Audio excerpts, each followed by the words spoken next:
I'm talking about Jackson. Ever since the fire went out, I'm going to Jackson. Hi, you're here with Kid Cal 69 and our Secret Service Master.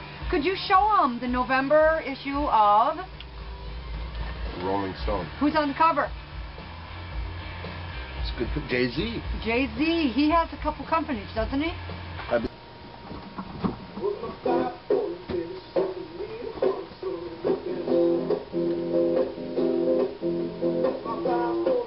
Okay, Clucka, I need your opinion. Do you like it straight and sleek? Or feathered, kind of like Cheryl Ladd style? So that's the Cheryl Ladd way.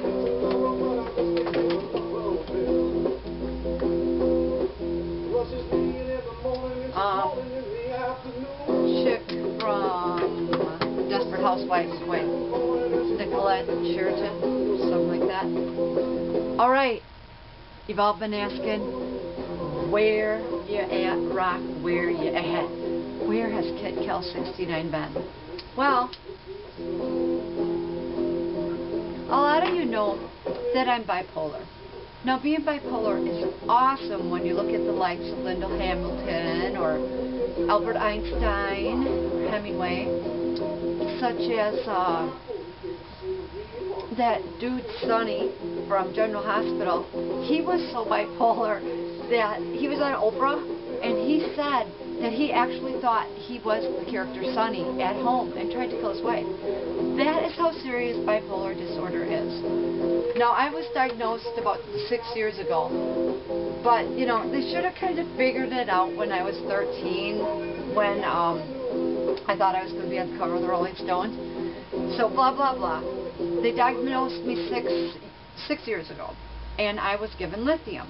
Well, I couldn't take the lithium. It made me extremely lethargic.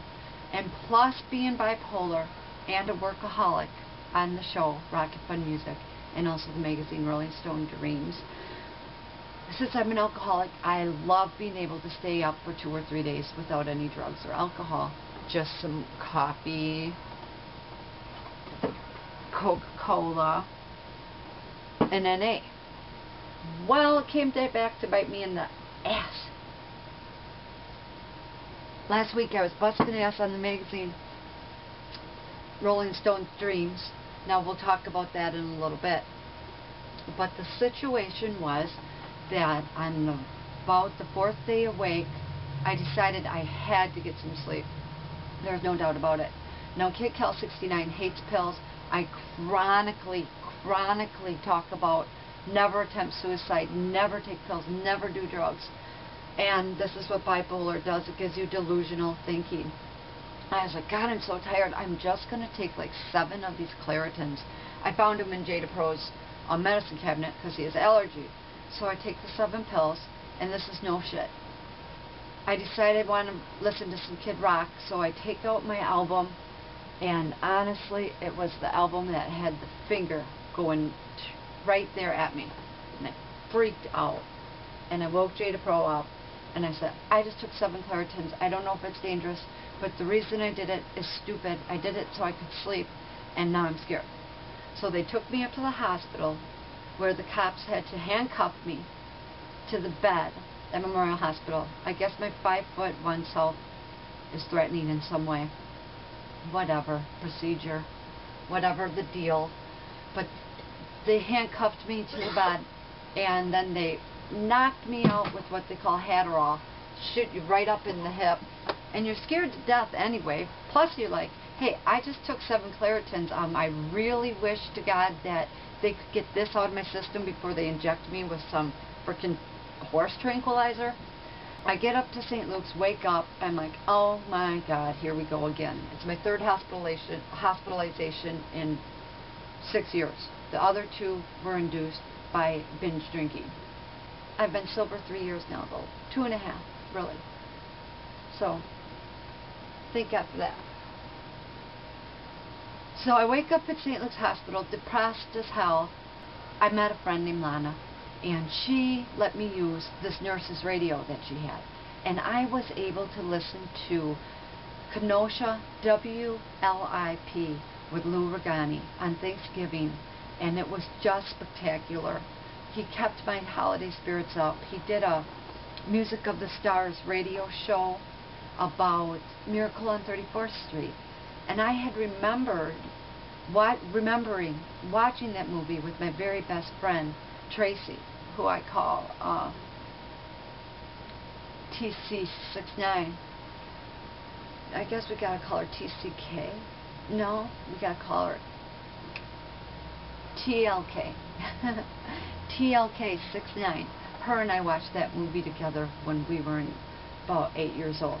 So Lou Regani was running excerpts from that movie all day, and he also was doing little vocals and fun shout-outs about the Macy Parade.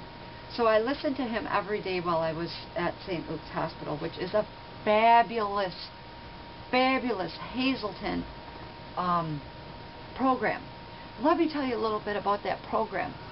Now, Johnson Wax, who was from Racine, Wisconsin originally, was an alcoholic, and so were many members of his family.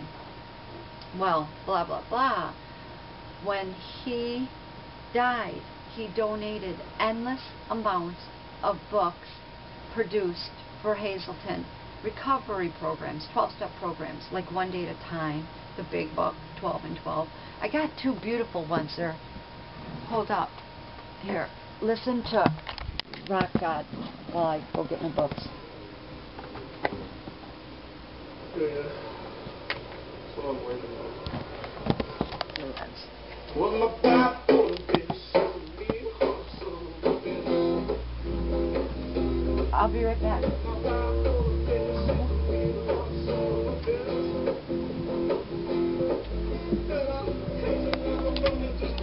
Alright, so while I was at the Hazleton St. Luke's Wheaton Franciscan is his new name. I got day by day. I get up to St. Luke's, wake up, I'm like, oh my God, here we go again. It's my third hospitalization in 6 years. The other 2 were induced by binge drinking. I've been sober 3 years now, though. 2.5, really. So, thank God for that. So I wake up at St. Luke's Hospital, depressed as hell, and well, lo and behold, I met a friend named Lana, and she let me use this nurse's radio that she had. And I was able to listen to Kenosha WLIP with Lou Regani on Thanksgiving, and it was just spectacular. He kept my holiday spirits up. He did a Music of the Stars radio show about Miracle on 34th Street. And let alone Racine is total 45 minutes away from our house. So... That's right. Yeah. Jada Pro, right? That's One. her name? Jada Pro 1. Jada Pro 1, correct. With Wheaton Franciscan Healthcare All Saints. Okay. Hi YouTubers, this is KickHouse69 live from St. Luke's. I told these people I was going to be the first YouTuber on the cover of the Rolling Stones, and they don't believe me. So, peace out. We'll see you at the outside. While I was in the hospital, I had so much support from you guys. You didn't even know, really, how much support.